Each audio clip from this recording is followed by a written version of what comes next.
Okay, I hope I could take you back on my personal journey to 1992.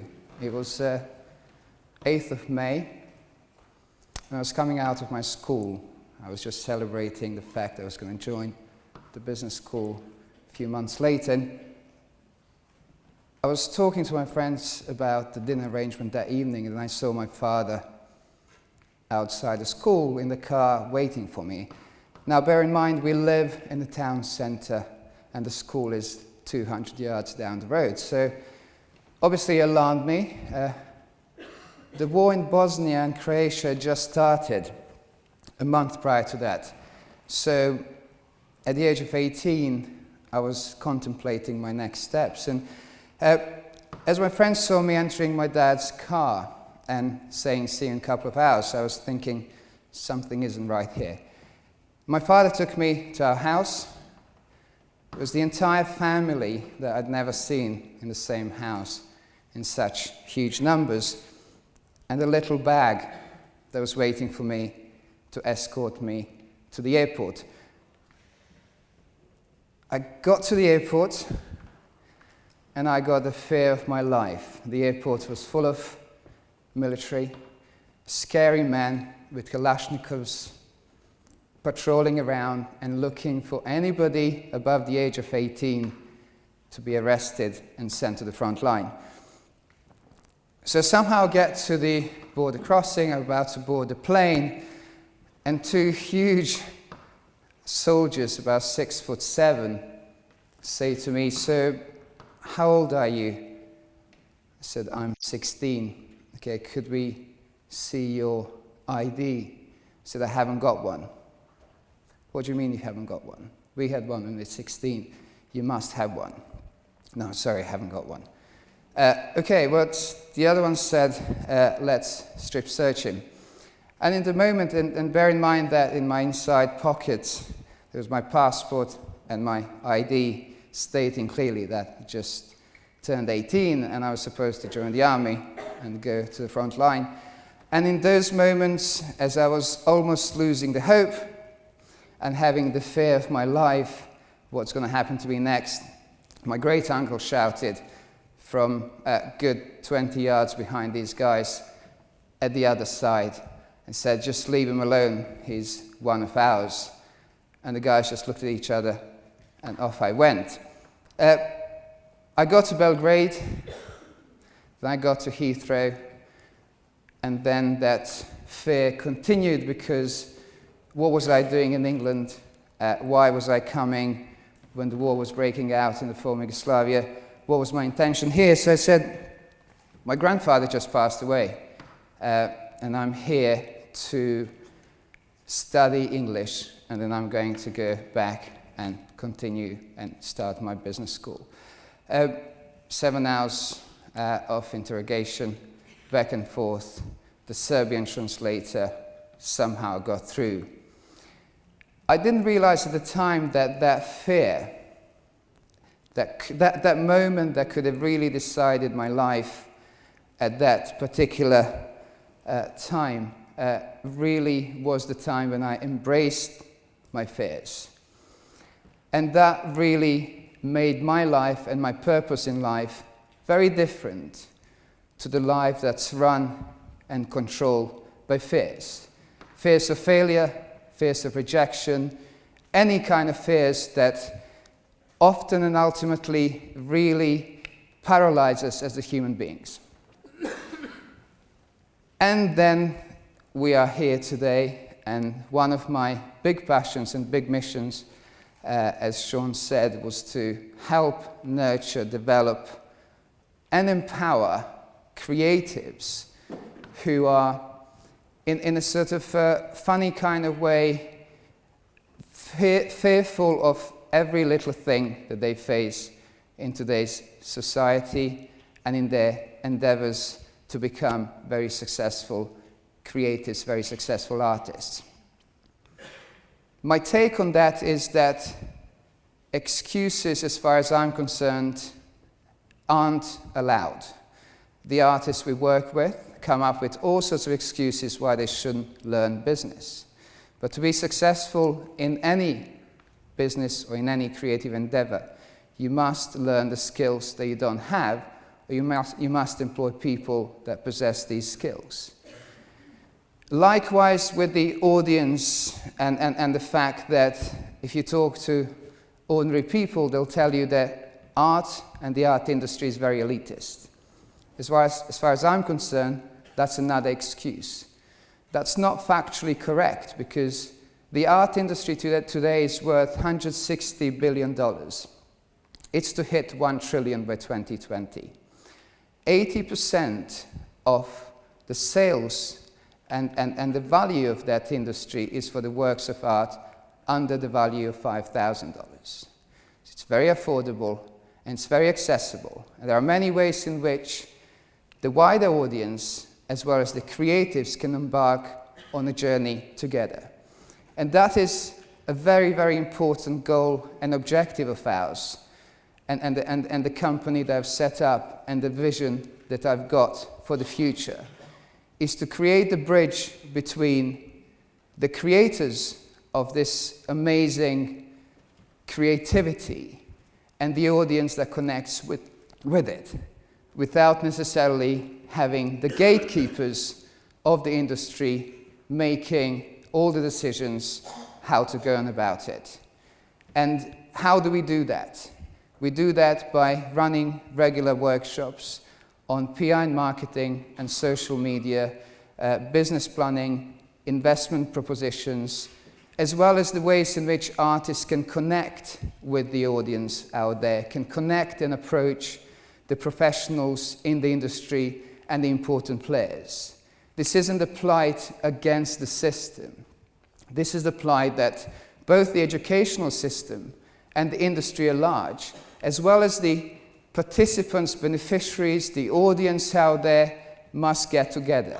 Because when you buy a piece of art, you're not just buying an IKEA poster and supporting one big brand. You are actually supporting a creative startup. You're allowing young entrepreneurs of tomorrow to be able to sustain their practice. You become an art patron. For £100, you embark on the journey of the individuals that are incredibly passionate about what they want to do and how to use art to challenge the status quo in the society and to achieve things in life. I think it's hugely important that the message out there, when it comes down to the media, and one of the biggest problems we've had, which is no longer there, is the fact that the media has always hyped up the stories of the big sales. The stories of another bacon sold for £100 million, Giacometti sold for 70 million. So we don't really understand the ways in which the entire industry operates. And the excuses that most of us make that galleries are very intimidating environments, they might be. But we are to blame for that too. Artist studios aren't intimidating. So many different ways in which we can really enter the market and be responsible for the creative startups that are, in a way, in many different segments, there to enrich our society and our community. I think exchange of information, the technology in particular, we're seeing a huge development when it comes down to the investment in the art industry, when it comes down to the actual online business and technology. Now, I think today, in the 21st century, this is the first time in art history that we have an opportunity to democratize the art market. We have an opportunity to engage every component of the society to play an important part, to benefit from it, because I'm sure many of you have read that being surrounded by art versus bare walls or posters has got a huge positive impact on your productivity, on your efficiency, on your state of mind, artist therapy, artist workshops. There's so many ways. And of course, artists and business and creativity in business is the next big thing. And more very clever big companies are understanding they're no longer after just supporting one particular artist. They're actually after supporting the education and investment in professional development of the artists. Unfortunately, the art schools aren't there yet. The artists come out of art schools totally naive and totally clueless how to tackle the professional careers and how to tackle the real world. We are here to bridge many gaps. We are here to join forces with the entire industry and the entire society to create the society that has got a much better prospect, and the society that introduces a new value system behind the creatives. Artists can offer a lot more than their 2D and 3D. Their way of thinking. Last week I was very, very lucky to have met Professor Grayling, who recently launched a book called The Good Book. And the basic premise of The Good Book is the premise of a good life. And what is a good life? It's the life that we choose to live. It's the life that enables us to follow our mission, to go very much after our dreams and achieve what we want to achieve. My own inspirations don't come from the art world. I'm inspired by the Michael Bloomberg's New York Leadership Academy. I'm inspired by Tom's shoes and one-for-one concept, where you're buying a single pair gives somebody else education in South America. These are incredibly important and visionary people that are enabling us to fulfill our own dreams. So when somebody asked me the other day, so how are you going to really make a difference? How are you going to get the media really interested in what you're doing and promote it with the view that, I've been quoted recently, in 20 or 30 years' time, I'd like to see every single household in the UK to own an original piece of art, and in 50 years' time, every single household in the world, on average, to own a single piece of art.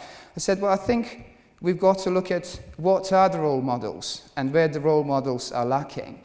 I will have no issues to invite the footballers of Chelsea and Arsenal and Manchester United and Tottenham to actually come to the galleries and to start spending some of their money on supporting young talent, just like they were supported and they were spotted one day. I think the society has got a lot to gain from enabling the artists to embark on the entrepreneurial journey that will allow them to achieve all the goals, all the objectives, all the dreams they've set out to achieve. And coming back to the important role they're playing, and how does one address the fear of failure and fear of rejection? Everybody in this audience and everybody out there needs to find their own formula. The war situation, which was at the time unfortunate for me, delivered something that was very, very invaluable to me going forward. And that's how I embraced my fear. But in confidence building setup that we have with the business that I run and with the artists that I help, often I get the stories whereby they come around and they tell me that one of the biggest success stories is the fact that their husbands or their wives believe in them now.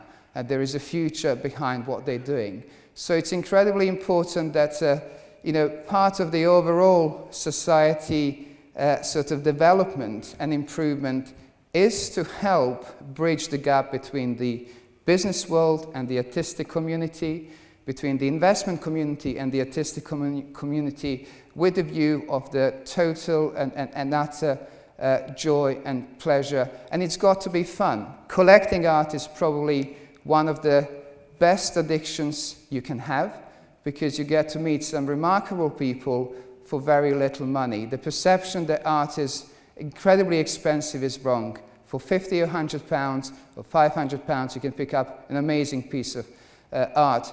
I believe art will become a lifestyle choice. And one of my big passions and missions is to make it happen. And with that, I will leave you with your thoughts. Thank you.